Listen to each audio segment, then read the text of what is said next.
Merci, Monsieur le Président. Ma question s'adresse à Madame Elisabeth Borne, ministre du Travail, de l'Emploi et de l'Insertion. Le Président de la République annonçait ce matin la mise en place d'un contrat d'engagement.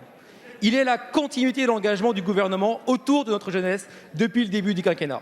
C'est une véritable politique de la construction. Madame la ministre, depuis le lancement du plan Un jeune, une solution en juillet 2020, créé sous votre impulsion, c'est pour 3 millions de jeunes le moyen de trouver une solution, un emploi, un parcours d'insertion ou une formation. Nous ne pouvons que soutenir les mesures mises en œuvre. Chacun sait dans cet hémicycle qu'en matière de jeunesse, il n'est nulle question de dépenses, mais bien d'investissement dans l'avenir de la nation. Grâce aux actions du gouvernement, c'est aussi le chômage des jeunes qui reprend son taux de la crise financière de 2008 avec une baisse de 8,4%. Cependant, nous avons besoin et nous ne pouvons pas nous arrêter là. Malgré cette crise, trop de jeunes non qualifiés restent encore sur le bord de la route et sont en mesure de trouver seuls un emploi. Il y a urgence dans cette catégorie de jeunes, urgence à apporter une solution rapide pour ces jeunes. Le gouvernement doit les accompagner et renverser les tendances en posant toutefois des conditions dans un système s'articulant autour d'un équilibre droits et devoirs. Madame la ministre, ces aides sont importantes. Elles peuvent changer le parcours d'une personne. Si mes parents n'en avaient pas bénéficié, fut un temps, je ne serais pas ici pour vous poser cette question. Madame la ministre, pouvez-vous nous préciser le contour de ce nouveau dispositif, ses conditions, mais surtout quel accompagnement afin d'assurer son efficacité? Merci. Merci. La parole est à Madame Elisabeth Borne, ministre du Travail, de l'Emploi et de l'Insertion. Merci, Monsieur le Président, Mesdames et Messieurs les députés, Monsieur le député David Corcero.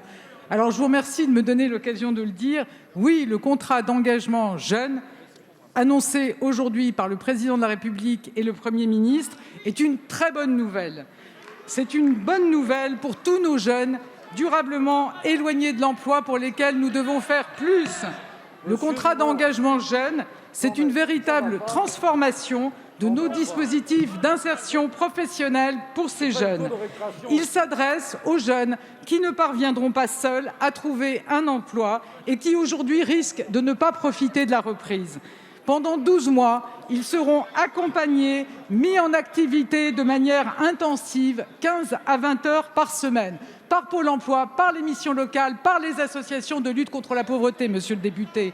L'objectif, c'est de leur permettre de choisir un métier, de se former, en mobilisant les dispositifs du plan Un jeune, une solution, afin d'accéder à un emploi durable. Et pour ceux qui en ont besoin, une allocation jusqu'à 500 € par mois pourra leur être versée.